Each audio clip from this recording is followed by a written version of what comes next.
नमस्कार दोस्तों।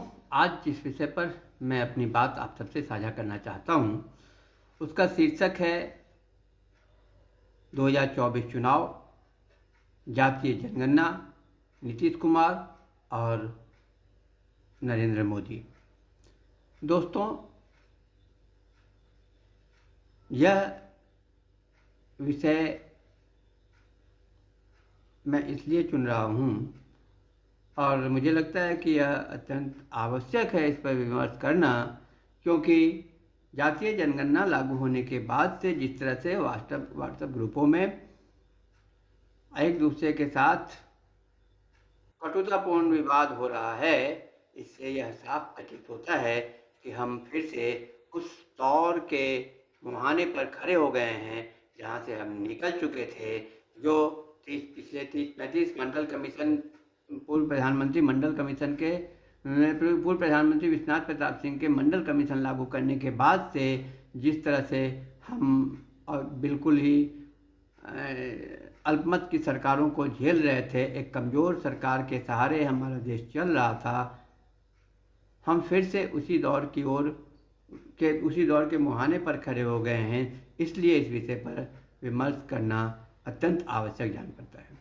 दोस्तों, एकदम से वैसी स्थिति बहुत ठीक से दिख नहीं पड़ रही है। उसके 2-3 कारण हैं, जिसमें जैसे एक कारण तो यह है कि हम कोरोना के बाद से अब एक दूसरे से आपसी रिश्ते में थोड़ी दूरी आई है। हम कम मिलते हैं, हम किसी इवेंट में ही एक दूसरे से मिलते हैं, अन्यथा हम अपने मन का सारा भड़ास व्हाट्सएप ग्रुपों में विवाद करके एक दूसरे से विवाद करके ही निकालते हैं। और व्हाट्सएप ग्रुपों में करवाहट तो सभी लोग देख ही रहे हैं। तो यह स्थिति है। दूसरी बात यह है कि जो मंडल कमीशन के जस्ट बाद की स्थिति बिल्कुल गृह युद्ध वाली स्थिति हो गई थी, जिसमें काफ़ी हद तक सुधार हुआ। जब देश को कई टुकड़ों में बंटने वाली स्थिति से आडवाणी के रथ यात्रा और बाबरी मस्जिद के विध्वंस के बाद जो स्थिति बनी, तो देश में 2 टुकड़ों में आपसी मनमुटाव होना शुरू हुआ और इसके वजह से जो वो गृह युद्ध वाली स्थिति थी उसमें कमी आई, क्योंकि हिंदू और मुस्लिम की जो आपसी समस्या है, आपसी विरोध है, यह आज़ादी के बाद से ही चला आ रहा है। तो इसलिए वह स्थिति तो सुधरी, लेकिन यहाँ पर यह एक चीज़ ध्यान देना अत्यंत आवश्यक है कि हम भारतीय बहुत ज़्यादा संवेदनशील हैं जाति और धर्म के मामले में, खास करके राजनीतिक तौर पर, जिसका परिणाम साफ साफ नजर आया कि बाबरी मस्जिद कांड यानी आडवाणी के हिंदू कार्ड खेलने के बाद सामाजिक जनरल स्थिति में तो बदलाव आ गया, लेकिन उसका असर अगले 30-35 सालों तक चुनाव पर रहा। तो आज फिर अगर जातीय जनगणना से इस तरह की आपसी वैमनस्यता की स्थिति व्हाट्सएप ग्रुपों में दिख रही है, तो निश्चित तौर पर व्हाट्सएप ग्रुपों का वह बहस इस बात की का इंडिकेशन है कि आने वाले दिनों में हम वैसी स्थिति में फिर से पहुंच रहे हैं।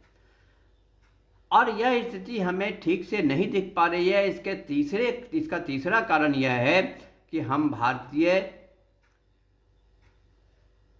भारतीयों के निकट दृष्टि बहुत मजबूत है, लेकिन दीर्घ दृष्टि बहुत कमज़ोर है।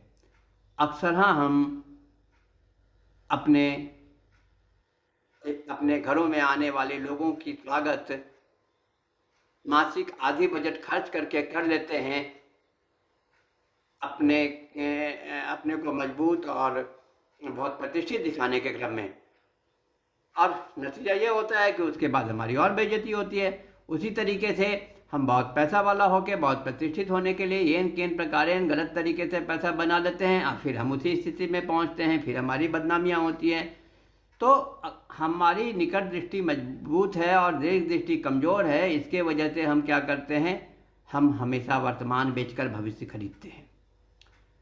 हम हमेशा सुकून बेचकर, शांति बेचकर सुकून बेचकर शांति खरीदने की कोशिश करते हैं, जो कतई संभव नहीं है। अगर हम वर्तमान को बेच लेते हैं तो भविष्य हमारा खराब होना ही है, हम सुकून को बेच लेते हैं तो हमारी शांति भंग होनी ही है।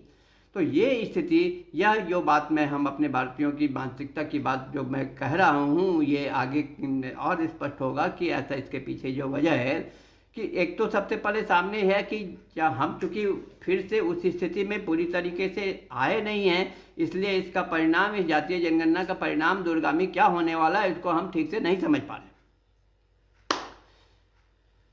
और उसका और हम दूर की दृष्टि नहीं समझ पाते हैं, दूर के बारे में उतनी दृष्टि कौशल नहीं है हमारा। इसके वजह से जो है हम अक्सर हाँ जाति के मामले में और धर्म के मामले में अधिक संवेदनशील होकर देश के भविष्य के बारे में, देश के विकास, देश में फैल रहे भ्रष्टाचार, महंगाई आधारित चुनाव वोटिंग नहीं कर पाते हैं।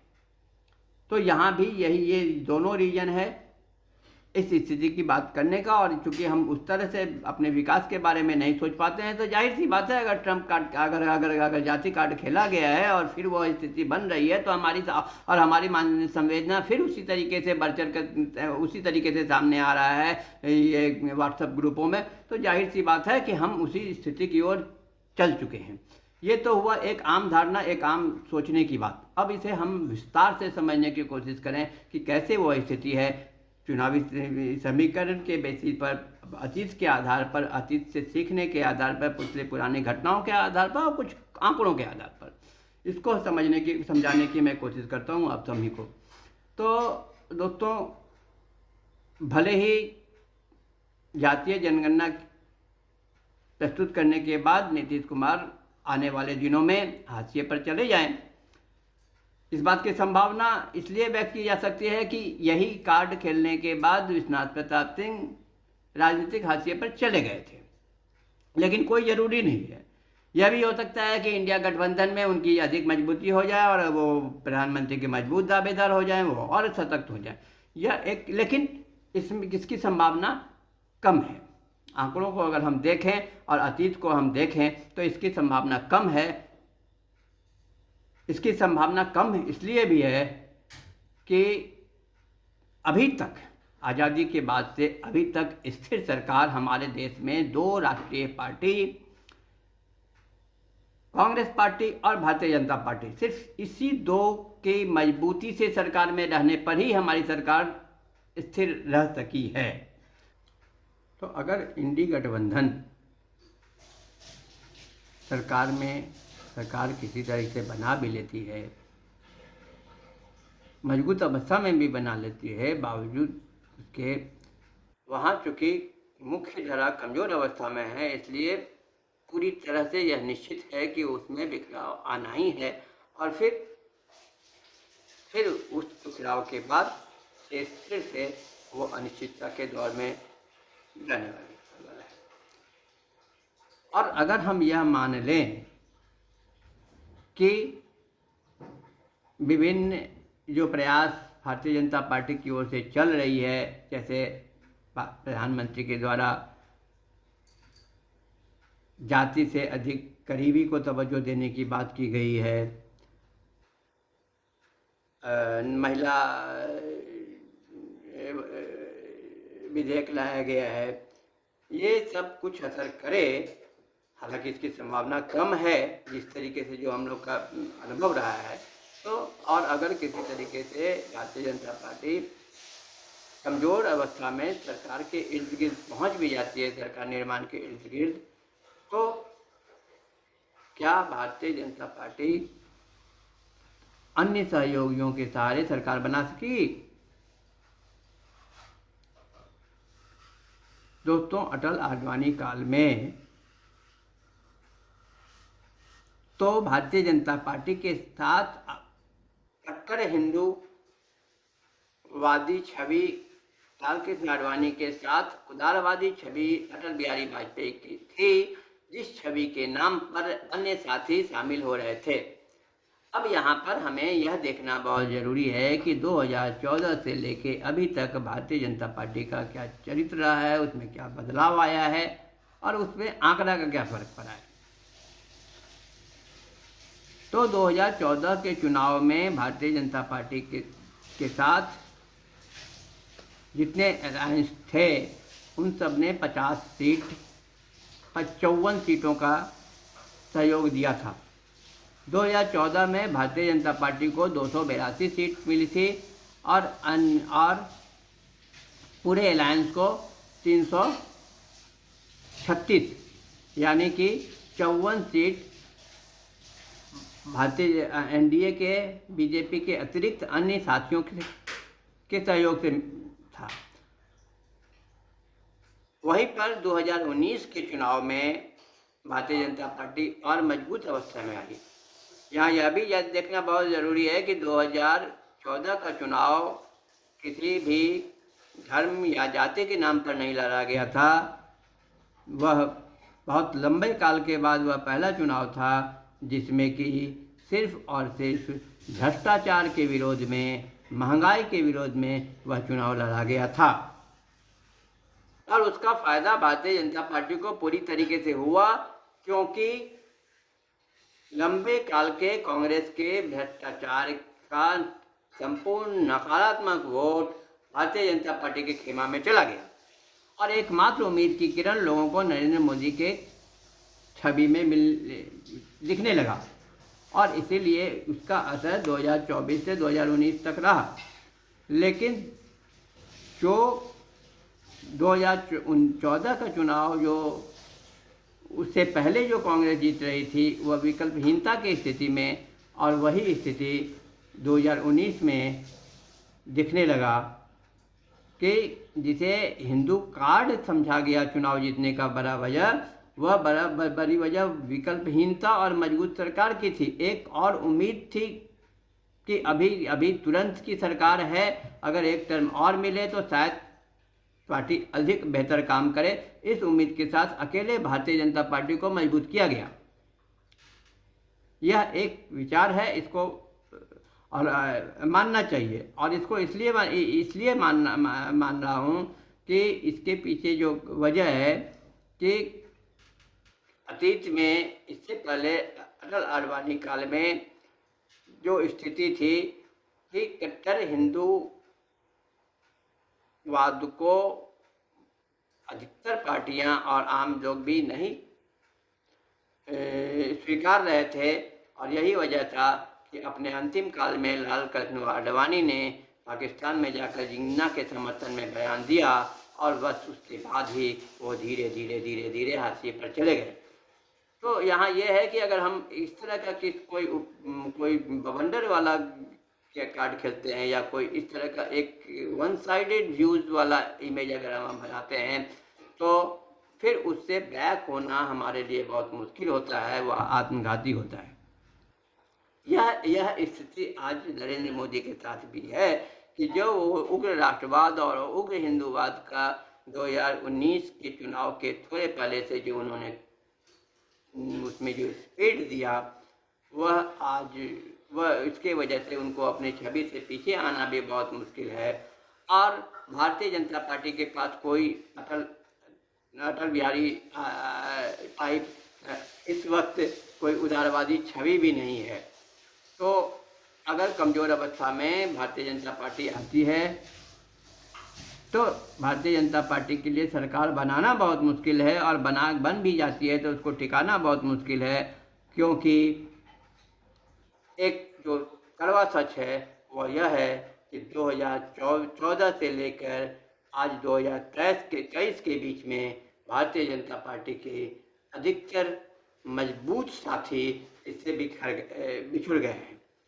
अकाली दल, जनता दल यू, हमें यह देखना होगा कि 2019 के चुनाव में जो भारतीय जनता पार्टी की सीट थी उसमें जो एनडीए की जो सीट थी उसमें 16 सीट तो अकेले जनता दल यू की थी, जो आज नहीं है। और इसे हम सिर्फ सीट के रूप में नहीं देख सकते, इसे हमें यह इस रूप में देखना होगा कि जब जातीय समीकरण की बात आती है तो भारतीय जनता पार्टी का अपना जो वोट बैंक है, फॉरवर्ड बैंक और हिंदू बैंक, उसके अतिरिक्त जो जनता दल यू का कैडर वोट है बैकवर्ड, उसका सम्मिश्रण होने के बाद बहुत सारे चुनाव वो जीते। रामविलास पासवान का दलित वोट भारतीय जनता पार्टी के साथ आई, इसलिए बहुत सारे सीट भारतीय जनता पार्टी ले ली। तो इस स्तर पर भी भारतीय जनता पार्टी में कमी है। और एनडीए और इंडी गठबंधन की स्थिति भी, तो सारे जमावड़ा के बाद आजादी से अभी तक उन जमावड़ों पर देश की अविश्वसनीयता, तो मिला जुला के कुल हौच-पौच वाली स्थिति है। इससे और इस हौच-पौच वाली स्थिति में कंफ्यूजन का वोट जो 10% लास्ट में निर्णय करने वाला होता है, वह अगर जाति आधारित कोई संवेदनशील मुद्दा होता है तो वह पूरी तरीके से फ्रैक्चर होता है हमेशा जाति आधारित। और अगर ऐसा होता है तो वैसी स्थिति में भी एक कमजोर सरकार की पूरी संभावना है।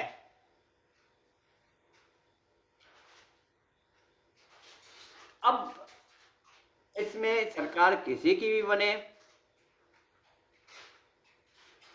हमारा नुकसान अगर हम अस्थिर सरकार देते हैं, हमारे पास अगर एक अस्थिर सरकार मिलता है तो देश का नुकसान होता है। यही एक मुद्दा है जिसको कांग्रेस या भारतीय जनता पार्टी इस मुद्दा को, विकास के मुद्दा को, महंगाई के मुद्दा को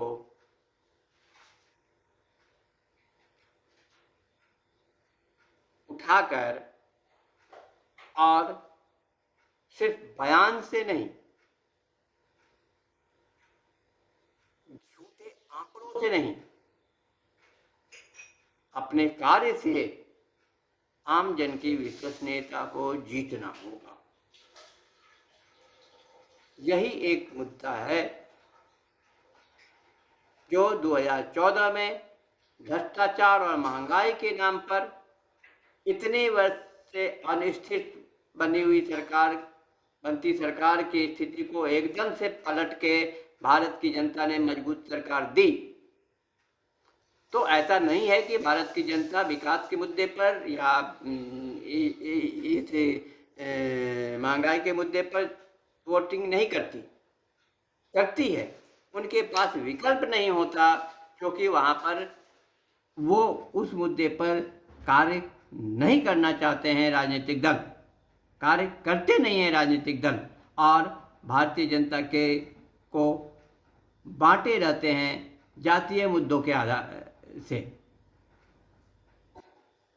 इसलिए सरकार को भी और हम सब जनता को भी, आम जन को भी इस विषय पर मजबूती से विमर्श करने की जरूरत है कि क्या हम फिर से एक अस्थिर सरकार के दौर को स्वीकार सकते हैं।